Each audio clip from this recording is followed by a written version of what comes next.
আসসালামু আলাইকুম, সবাই কেমন আছেন? আশা করছি সবাই ভালো আছেন। আমরা আলহামদুলিল্লাহ আপনাদের দোয়ায় অনেক ভালো আছি। তো আজকে ভিডিওটা শুরু করলাম রান্নাবান্না দিয়ে। তো আজকে শুক্রবার, আজকে রান্না করছি হচ্ছে পায়েস। তো অনেক দিন ধরেই আমার পায়েস খেতে ইচ্ছে করছিল, তো আজকে ভাবলাম করে নিই। তো আমি পায়েসের জন্য দুধটা চুলায় বসিয়ে দিলাম, আর কিছু দুধ, গরম দুধ হচ্ছে উঠিয়ে নিয়েছি। এতে স্যাফরন দিয়ে দেবো। তো স্যাফরন দিলে কালারটা অনেক সুন্দর হয়, আর ফ্লেভারটা তো সেই মারাত্মক লেভেলের আসে। আমার কাছে তো স্যাফরনের ফ্লেভার অনেক ভালো লাগে। তো আমি একটু বেশি করেই দিচ্ছি, কাঞ্জুসপানা করছি না, কারণ আমার জাফরান ভালো লাগে অনেক। আর আমি জাফরানের কালারটাও আমার খুব ভালো লাগে, ফ্লেভারটাও আমার কাছে অনেক ভালো লাগে। তো আমি হাঁড়িতে কয়েকটা এলাচ দিয়ে দিলাম, আর এটা দিয়ে হচ্ছে ভালো করে আমি দুধটা জাল দিয়ে নেব।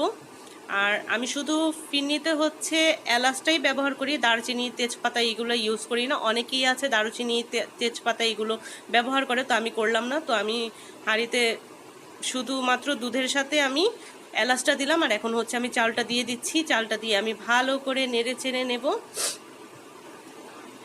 তো এই তো অলমোস্ট আমার হয়েই গেছে, আর একটু হবে। তো অনেকক্ষণ আমি নাড়াচাড়া করে হচ্ছে রান্না করে নিচ্ছে। আসলে পায়েসটা রান্না করতে হলে নাড়ার উপরেই রাখতে হয়, নয়তো নিচে তলানিতে লেগে যায়, আর যদি পুড়ে যায় তাহলে ফ্লেভারটা ভালো আসে না, পোড়া গন্ধ আমার কাছে একটুও ভালো লাগে না। আর এই তো আমি স্যাফরনগুলো দিয়ে দিলাম। দেখেন দেওয়ার সাথে সাথেই মারাত্মক একটা কালার আসছে। তো কালারটাই আমার অনেক ভালো লাগে, আর ফ্লেভারটা তো বলে বোঝাতে পারবো না আমার কাছে জাফরানের ফ্লেভারটা কত ভালো লাগে। আর আমি বেশিরভাগ মিষ্টি খাবারের মধ্যে আমি জাফরানটা ইউজ করি এখন। আগে তেমন একটা করতাম না, এখন করি। এখন আমার ভালো লাগে, এটা আমার একটা ফেভারিট ডিশ হয়ে দাঁড়িয়েছে। আর এই তো আমার রান্নাটা কমপ্লিট হয়ে গেছে। এই তো আমি বাটিতে ঢেলে নিলাম, আর উপর দিয়েও কিছুটা জাফরান দিয়ে দিচ্ছে। এখন রান্না করছি হচ্ছে গরুর মাংস। আজকে হচ্ছে গরুর মাংস রান্না করব, ফিরনি রান্না করেছি, আর রান্না করব হচ্ছে সাদা পোলাও। তো অনেক দিন ধরেই খেতে ইচ্ছে করছিল, আর যেহেতু শুক্রবারের হচ্ছে একটু স্পেশাল ডে, স্পেশাল রান্না, তাই আমি আজকে স্পেশাল রান্না করে নিলাম। আর সবাই হচ্ছে মসজিদে গিয়েছে, মসজিদ থেকে এসেই হচ্ছে নামাজ শেষ করে এসেই হচ্ছে খাবারের জন্য অস্থির হয়ে যাবে। তো আমি তাড়াতাড়ি করে রান্নাটা করে নিচ্ছি। আরেক হাঁড়িতে আমি পোলাওটা বসিয়ে দিয়েছি।